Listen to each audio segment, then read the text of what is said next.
नमस्कार। महिला महाविद्यालय की ऑनलाइन कक्षाओं में आपका स्वागत है। मैं रतिराम कक्कड़, व्याख्याता हिंदी। आज का विषय बीए सेकंड ईयर के कोणार्क नाटक से लिया गया है। हम कोणार्क नाटक का द्वितीय खंड का अध्ययन कर रहे थे। हमने देखा कि महामात्य चालुक्य अपने को कोणार्क राज्य का कलिंग राज्य का अधिपति घोषित कर देता है और राजधानी पर पहले ही उसने आधिपत्य कर लिया है और अब वह कोणार्क मंदिर पर भी अधिकार करने की कुचेष्टा कर रहा है। महाराज और उसके सैनिक उनके साथ नहीं हैं क्योंकि बंग देश में ही रुके हुए हैं। इस बात का फ़ायदा राजराज चालुक्य उठा करके राज्य पर अधिकार करने का प्रयास कर रहा है। महाराज नरसिंह देव कोणार्क मंदिर पर अधिकार जमाए रखने के लिए शिल्पी उनका साथ देने के लिए तैयार हैं और शिल्पी कोणार्क की रक्षा करने के लिए तैयार हैं।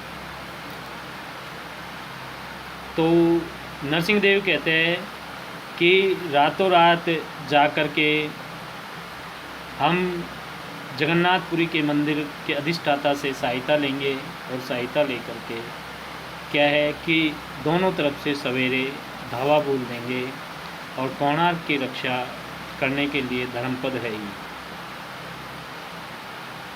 धर्मपद इस बात को कहता है कि महाराज कोई चिंता की बात नहीं है ना, हम और हमारे शिल्पी कोणार्क की रक्षा करने के लिए तत्पर हैं। तो नरसिंह देव कहता है कि दृढ़ता के साथ कौशल भी चाहिए और महेंद्र कहता है समय भी कम है इस बात के लिए। तो धर्मपद कहता है चिंता न करे देव। आर्य राजीव जैसे भी हो हमें शत्रु को रात के पहले पैर तक रोकना है। आज प्रहरियों से धनुर्बाण लेकर अटिविका से आए और शिल्पियों में बांट दीजिए। उनका निशाना अचूक है।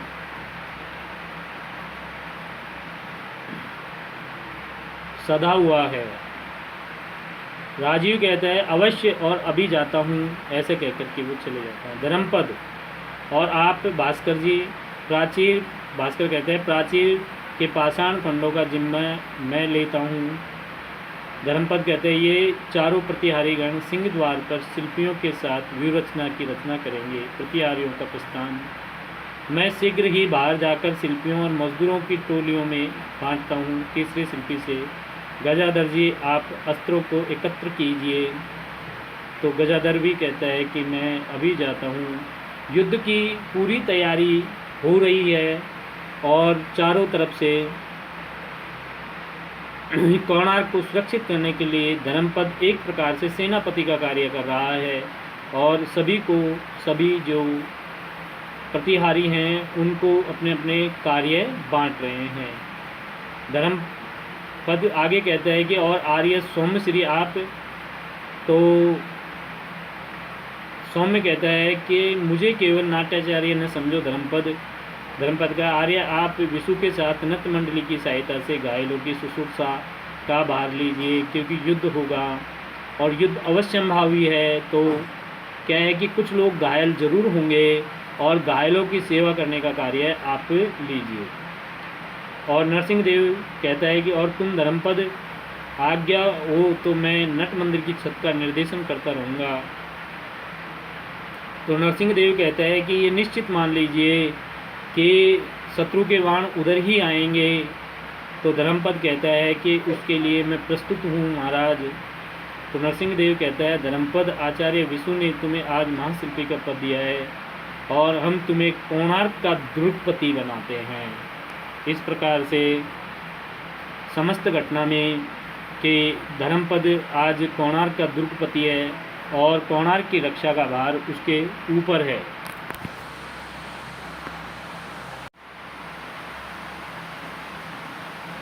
तब धर्मपद कहता है इस एकंचिन पर कलिंग नरेश का अपार अनुग्रह है नरसिंह देव कहता है, नहीं, हम तुम्हारे अदम्य साहस और उससे भी अधिक संगठन क्षमता देखकर विस्मित है। तुमने यवन विजेता उत्कल नरेश को अपने वश में कर लिया है। तभी धर्मपद कहता है कि तब महाराज आपको द्रुपति का आदेश मानना होगा, है ना। अगर मैं द्रुपति हूँ तो मेरा आदेश आपको मानना होगा, क्यों नहीं। तो धर्मपद कहता है, तो देव मेरा आग्रह है कि आप मंदिर के पिछले भाग में ही रहे, वह सुरक्षित स्थान है। यदि आपका बाल भी बांका हुआ तो सारी योजना ही निष्फल हो जाएगी। और राजराज चालुक्य यह चाहेगा कि निश्चित रूप से क्या है कि नरसिंह देव को बंदी बनाने की कोशिश करेगा, इसलिए नरसिंह देव को भी सुरक्षित करने का कार्य भार धर्मपद लेता है और कहता है कि तुम मंदिर के जो पिछला भाग है वो सुरक्षित भी है, उसके अंदर जा कर के छुपे रहो, और अगर आपका बाल बांका भी हुआ या फिर जा कर के आप गिरफ्तार हो गए या बंदी बना लिए गए तो सारी योजना निष्फल हो जाएगी। तो नरसिंह देव कहता है कि रात्रि के प्रथम पहर तक हमने अपने को तुम्हारे हाथों में सौंप दिया है। उस समय तक तुम ही हमारे निर्देशक हो, तुम ही हमारे सेनापति हो। और इस प्रकार से महाराज नरसिंह देव ने धर्मपद को कोणार्क मंदिर का द्रुपति और अपना सेनापति बना दिया है। उसकी सेना में अभी तक जनमजदूर हैं और शिल्पी हैं, उनके पास हथियार भी कुछ कम हैं, उनके पास लड़ने के लिए विशेष हथियार नहीं हैं। वे पत्थरों से, कुदालों से, फावड़े से, दरांत से लड़ेंगे और बड़े बड़े शिलाखंडों को शत्रु पे गिराने की योजना बना रहे हैं। तो धर्मपद कहता है कि मैं निर्देशक नहीं हूँ देव, है ना। तो महेंद्र कहता है कि धर्मपद हमारे निर्देशक, हमारे सेनापति बाहर खड़े हमारी प्रतीक्षा कर रहे हैं। तो आश्चर्य होता है सभी को और पूछते हैं कि कौन, किसकी बात कर रहे हो तुम। तो धर्मपद कहते हैं कि वे सौंदर्य के विधाता, हजारों शिल्पी, जिनकी आत्मा की तड़पन ही कलिंग नरेश का अमोघ वज्र है, जिनकी सुकोमल भाव तरंगों को अत्याचारी की ठोकर से आज महारोष का उत्ताल सागर बना दिया है। बाहर कोलाहल होता है और जैनाद होता है, अर्थात जो शिल्पी हैं, है ना, वही क्या हैं कि आज के निर्देशक हैं, हाँ, आज के सेनापति हैं, वो ही कोणार्क मंदिर की रक्षा करेंगे। नरसिंह देव इस महाशक्ति के आगे नतमस्तक है, क्योंकि 1200 तो शिल्पी हैं और जनमजदूर हैं, लगभग 5000 की भीड़ मंदिर के बाहर उपस्थित है। वो ही आज के दिन नरसिंह देव की सेना है। धर्मपद कहता है, तो चले दें युद्ध से पहले इस प्रचंड भैरवी का अवलोकन करें, चलिए। नरसिंह देव महेंद्र का धर्मपद के पीछे जाना और नेपथ्य से गगनव्यापी तुमुल निनाद की भांति हजारों कंठों से निकलता हुआ जय निर्घोष कर्णगोचर होता है और जय जय कलिंग नरेश की जय जयकार होती है।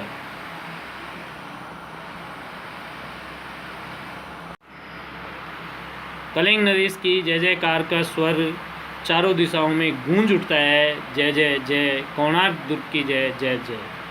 विष्णु मूर्तिवत खड़ा है, सुन नहीं पाता, देख रहा है, देख नहीं पाता। सौम्य श्री उसका हाथ पकड़ता है, जय जयकार करता हुआ जन समूह दूर जाता हुआ सुनाई पड़ता है। स्वर मंद हो गया है। सौम्य कहता है, चलो विष्णु। विष्णु कहता है कि सोमू, मेरे कोणार्क के प्रांगण में यह विभीषिका। तो सौम्य कहता है कि तुम उद्विग्न मत हो, हाँ, ये तो होना लाजमी था। विष्णु कहता है, उद्विग्न भी और उत्सुक भी। उत्सुक किस लिए? मैं जानना चाहता हूँ सोमू कि यह धर्मपद कौन है, हठात तीव्र स्वर कौन है, कौन है, कौन है, और पटाक्षेप हो जाता है। हमने ये द्वितीय अंक का जो अध्ययन समाप्त किया उसमें हमने विभिन्न घटनाओं का अवलोकन किया, जिसमें सबसे महत्वपूर्ण घटना है कि महाराज नरसिंह देव का आगमन, कोणार्क मंदिर का पूर्ण होना, साथ में ही महामात्र चालुक्य का कलिंग राज्य पर अधिकार कर लेना, राजधानी पर अधिकार कर लेना और अब कोणार्क मंदिर पर अधिकार करने की अनाधिकार चेष्टा करना, ये सब हमने देखा। और उनके पास सेना भी नहीं है, तो उन्होंने शिल्पी और जन समूह को ही सेना में परिवर्तित कर दिया। साथ ही शिल्पी धर्मपद को यह अधिकार प्रदान कर दिया कि वह आज की सेना का सेनापति है और वही आज की रक्षा करेगा। अपार जनसमूह में जय जयकार मचती है और कोणार्क की रक्षा के लिए सब लोग अपने प्राणों की बाजी लगाने के लिए तैयार हो जाते हैं और वे सब जय जयकार करने लगते हैं। और उसको देख करके महाराज नरसिंह देव थोड़ा आश्वस्त होते हैं। उनकी सुरक्षा की जिम्मा आज का धर्मपद के हाथों में है। इस प्रकार से हमने द्वितीय अंक का अध्ययन किया। अब हम तृतीय अंक के लिए उपकथन का अध्ययन करेंगे।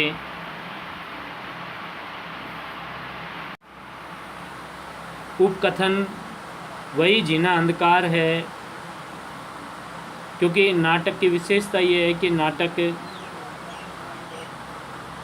मंच पे रंगमंचीयता के साथ खेलने के लिए लिखा जाता है और उसकी सभी जो रंगमंचीय विशेषताएं होती हैं वो नाटक में के लिखित रूप में विद्यमान होती है। इसलिए हमें उपकथन का भी अध्ययन करना होता है। वही जीना अंधकार है, वही विराट नेपथ्य संगीत बज रहा है, किंतु पहले की अपेक्षा अधिक हलचलपूर्ण माहौल है, क्योंकि युद्ध के दृश्य को दर्शाया जाने वाला है। मानव शिव का भयंकर तांडव राग हो, इस प्रकार का राग अपनाया गया है। थोड़ी देर बाद हठात पूरा मौन छा जाता है, सूत्रधार का आगमन होता है, साथ में ही वाचिकाएं भी वहाँ पर आती हैं और उन पर मंद प्रकाश पड़ रहा है। पहली वाचिका गाती है कि जूझते मेघों का गर्जन, भयंकर बिजली की तड़पन, रुधिर का उछला पारावार, आज ये क्या हो रहा है। पहली वाचिका इस विभत्स को देख करके अपने एक करुण गान करती है, जिसकी हमने कुछ पंक्तियों का अध्ययन किया। पुनः वही प्रलयंकर संगीत एक बार फिर बज उठता है, जिसमें ऐसा प्रतीत होता है कि जैसे सागर उत्ताल लहरों के साथ गर्जना कर रहा हो और एक साथ उमड़कर शांत हो जाता है। उसके बाद दूसरी वाचिका का आगमन होता है, उस पर भी वही जीना प्रकाश पड़ रहा है और वह गाती है, यही क्या सतरंगी कोणार्क कला का इंद्रधनुषी निर्वाक वज्र सा अब करता टंकार है। कि इंद्रधनुषी जो कोणार्क का निर्माण हुआ है, जो चारों ओर से एकदम बहुत सुंदर दिखाई दे रहा है, उसमें यह विभीषिका कैसी आ गई है। अत्यंत मंद और बारीक स्वर में शिथिल सा संगीत थोड़ा उभर कर विलीन हो जाता है और पहली वाचिका का आगमन होता है। लेकिन ये क्या, अरे क्या सहमी सी हलचल, क्लांत सा क्यों है कोलाहल, मौन होगा क्या अब संहार है। कि कई कोणार्क का निर्माण अभी पूर्ण हो रहा है और अभी क्या इसका संहार हो जाएगा, अभी यह समाप्त हो जाएगा। इस प्रकार की चिंता अपने संगीत में वो रख। दूसरी वाचिका आती है और कहती है कि नहीं, केवल थोड़ा विश्राम, रात भर का है युद्ध विराम, जब किया लेते हैं अंगार।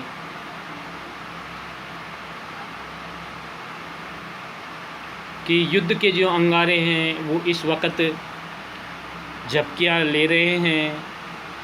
तो पहली वाचिका कहती है कि तब तो निशा के पर्दे में अज्ञात कहाँ है उत्कल पत्रिका प्रातः तुमुल ध्वनि में आशा झंकार। तो सूत्रधार कहता है, अब जो भी हम पढ़ेंगे वो सूत्रधार की ही वाणी है।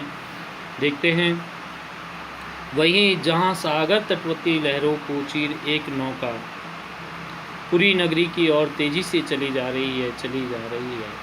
तो एक दिन का जो युद्ध है वह हो चुका है, धर्मपद उसमें घायल हो गया है, बहुत से सैनिक घायल हो गए हैं, बहुत से शिल्पी घायल मरे भी हैं और घायल भी हो गए हैं। रात्रि का प्रथम पहर है। सूत्रधार कहता है कि सागर का तट है और सागर के तट के किनारे किनारे एक नौका बही चली जा रही है पूरी नगरी की ओर, अर्थात जगन्नाथपुरी की ओर वह जा रही है। वो क्यों जा रही है, उसमें कौन बैठा है इसका वो है वे बताते हैं। उसी में बैठे हैं नरसिंह देव। क्या है उसमें कौन बैठे हैं? नरसिंह देव। और जगन्नाथपुरी के अधिपति से वे सहायता के लिए जा रहे हैं, जिन्हें घमासान युद्ध के बीच सुरक्षित भी रखा है और नाव में सुरक्षित चढ़ाया भी है। मंदिर के पीछे सुरक्षित नौका में आरोहित कर दिया गया है। धर्मपद और उसके साथियों ने अपना वचन पूरा किया है। अब सूर्योदय तक पुरी से सेना लाकर चालुक्य के पड़ाव पर आक्रमण करना है। उन्हें इस समय कोणार्क में शांति है। इस वक्त कोणार्क में शांति है। पूरे घटनाक्रम इस प्रकार से रहा कि युद्ध के समय महाराज नरसिंह देव को सुरक्षित रखा है और सुरक्षित ही उनको नाव में चढ़ा करके पुरी के लिए रवाना कर दिया है। सुबह वे जगन्नाथपुरी से के अधिपति की सहायता लेकर के पीछे से राजराज चालुक्य पर आक्रमण करेंगे। राजराज चालुक्य दोनों ओर से फंस जाएंगे, अर्थात कोणार्क की तरफ से शिल्पी आक्रमण करेंगे, पीछे से अधिपति की सेनाएं आक्रमण करेंगी और वह गिर जाएगा। ये उनकी योजना है। परंतु अब रात्रि का समय है और इस समय कोणार्क में शांति है, स्तब्धता है। चंचल करने वाला पतित पल्लवों की भांति सागर जैसे शांत होता है, सरोवर जैसे शांत होता है, उस प्रकार की शांति भरी हुई है कोणार्क में। और कोणार्क इस वक्त बिल्कुल शांत है। धर्मपद घायल हो गए हैं। जब तक तब मध्य ध्वनियाँ सुनाई पड़ती है और यहाँ मंदिर भी शांत है। मंदिर भी शांत है। मंदिर में देवी मूर्ति के निकट म्लान मुख अंधेरे अंधकार की गोदी में टिमटिमाते दीपक के प्रकाश में अधीर और आतुर यह कौन खड़ा है। सूत्रधार और वाचिका का प्रस्थान होता है। मंद करुण वाद्य संगीत सुनाई पड़ता है और एक रहस्य सूत्रधार छोड़ के जाता है। वह हम तृतीय अंक में सहभार पढ़ेंगे और थोड़ा सा देखने की चेष्टा करेंगे कि मंदिर के गर्भगृह से सटा हुआ जो अंतराल है वही रात्रि का समय है। दूसरा पहर चल रहा है।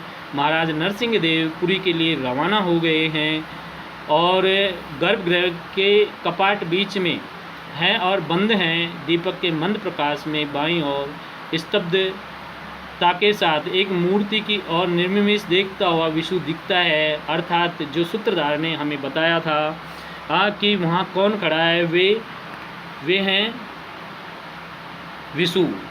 विशु अत्यंत चिंतित मुद्रा में हैं, बड़े कलेश में हैं, एक टक मूर्तियों को देख रहे हैं, त्रस्त हैं, अधीर हैं, परेशान हैं।